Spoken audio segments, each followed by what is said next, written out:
గౌరవించడం చేత కాదు. నువ్వు వెళ్ళాలి అని అనుకున్నప్పుడు తిరుమల వెళ్ళు, శ్రీశైలం వెళ్ళు, అవసరమైతే కాశీకైనా వెళ్ళు. నీ పరిస్థితులు బాగుండి అనుకూలిస్తే ఎక్కడికైనా వెళ్ళొచ్చు, తప్పేం లేదు. కాకపోతే వెళ్ళే ముందు నీ ఊళ్ళో ఉన్న దేవతను, నీ ఊళ్ళో ఉన్న భగవంతుడిని ఆరాధించి గౌరవించి అక్కడికి వెళ్ళి దర్శనం చేసుకొని పర్మిషన్ తీసుకొని బయలుదేరడం నేర్చుకోండి. ఎక్కడికైనా వెళ్ళండి, కానీ మన ఊళ్ళో ఉన్న దేవత దగ్గరికి వెళ్ళి చెప్పి ఒక్కసారి పర్మిషన్ తీసుకొని బయలుదేరండి. అది భగవంతుడికి మనం ఇచ్చే గౌరవం. అలాగే మీ చేతిలో డబ్బులు లేకపోయినా, వెళ్ళే స్తోమత లేకపోయినా ఒక 10 రూపాయలు పెట్టుకుంటే మన ఊళ్ళో ఉన్న దేవత దగ్గరికి అయితే వెళ్ళగలం కదా. ఫర్ సపోజ్ విజయవాడలో నేను ఉంటున్నాను, కనకదుర్గమ్మ తల్లి కొండకి వెళ్ళాలంటే నాకు 10 రూపాయలు చాలు.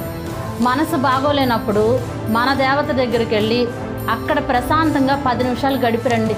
ఎక్కడికో పరుగులెత్తాల్సిన అవసరం లేదు. మన ఊళ్ళో ఉన్న మన దేవత గుర్తించండి.